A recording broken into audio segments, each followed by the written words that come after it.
విద్యార్థులకు చదువుతో పాటు క్రమశిక్షణ ముఖ్యమని చాణక్య పాఠశాల కరెస్పాండెంట్ ఆడపు రవీందర్ అన్నారు. కరీంనగర్ జిల్లా మానకొండూరు మండల కేంద్రంలోని Chanakya high school 13th annual day చాణక్యోత్సవం 2025 కార్యక్రమం ఘనంగా జరిగింది. ఈ కార్యక్రమానికి ముఖ్య అతిథిగా చాణక్య పాఠశాల అధినేత ఆడపు రవీందర్ హాజరై జ్యోతి ప్రజ్వలన చేసి కార్యక్రమాన్ని ప్రారంభించారు.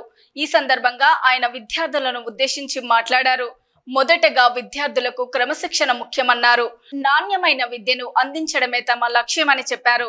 30 ఏళ్ల కిందట 80 మంది విద్యార్థులతో ప్రారంభించి నేడు 800 మంది విద్యార్థుల వరకు చేరుకుందని, అందుకు సహకరించిన విద్యార్థుల తల్లిదండ్రులకు కృతజ్ఞతలు తెలియజేశారు. చాణక్య పాఠశాలలో చదివిన విద్యార్థులు గొప్ప స్థాయిలో ఉన్నారని గుర్తు చేశారు. తమకు సంపాదన ముఖ్యం కాదని, విద్యార్థులను తీర్చిదిద్దడమే తమ లక్ష్యమని అన్నారు. భవిష్యత్తులో విద్యార్థులతో పాటు తల్లిదండ్రులు సహాయ సహకారాలు కూడా తమ పాఠశాలకు ఉండాలని కోరారు. అంతకు ముందు విద్యార్థులు చిన్నారులు చేసిన నృత్యాలు అందరినీ ఆకట్టుకున్నాయి.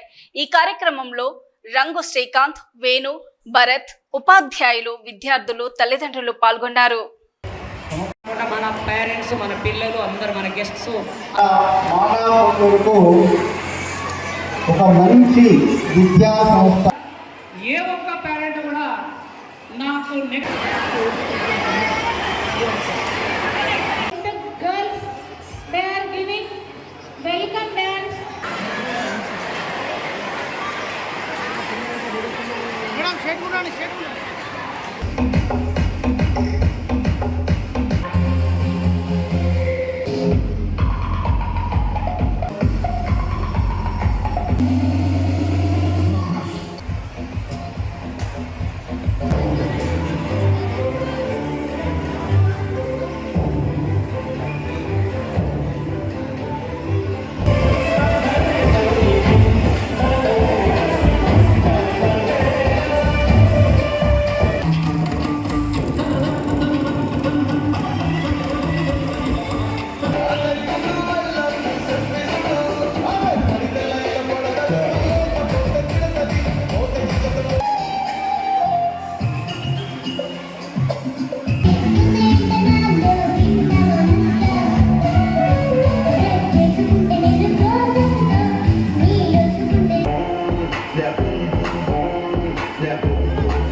నమస్కారం. చాణక్య హై స్కూల్ 30 సంవత్సరాల వసంతవాణి చాణక్యోత్సవం పేరిట 2025 సంవత్సరం నాడు ఈరోజు ఇక్కడి ఇంత పెద్ద కార్యక్రమం జరుపుతున్నందుకు చాలా సంతోషం.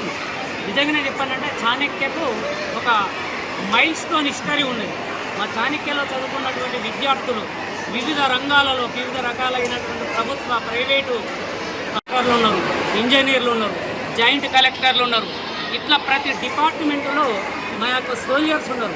నిజంగానే అంటే 30 సంవత్సరాల చరిత్రలో మా యొక్క పాఠశాల విద్యార్థులు వివిధ రంగాలలో ఉండడం మా చాణక్యకు ఒక క్రెడిట్. నిజంగానే నాకు వీళ్ళంతా ఒక పెద్ద ఆస్తిలాగా భావిస్తానన్నమాట. నాకు ఏం సంపాదించడం ఏం లేదు. నేను నా విద్యార్థుల యొక్క సేవాభావాన్ని వాళ్ళకు విద్య చేసేటువంటి అవకాశం నాకు కలిగినందుకు నిజంగా చాలా హ్యాపీగా ఫీల్ అవుతాను. అందుకొరకు ఇలాంటి చక్కటి కార్యక్రమంలో ఇంతమంది తల్లిదండ్రులు పాల్గొని ఈ కార్యక్రమాన్ని ఇంత చక్కగా విజయవంతంగా చేయడం ఒక నిజంగా ఒక గర్వకారణంగా నేను చాలా ఫీల్ అవుతున్నా. అదేవిధంగా మా విద్యార్థులు కూడా, అంటే నా విద్యార్థుల యొక్క తల్లిదండ్రులు కూడా పాఠశాలకు ఎప్పుడు కూడా ఇదే విధంగా సహాయ సహకారాలు అందిస్తూ మీ పిల్లల యొక్క మంచి ఉన్నత విద్య కొరకు నాకు విద్యాసేవ చేసే అవకాశం కలిగిస్తారని భావిస్తూ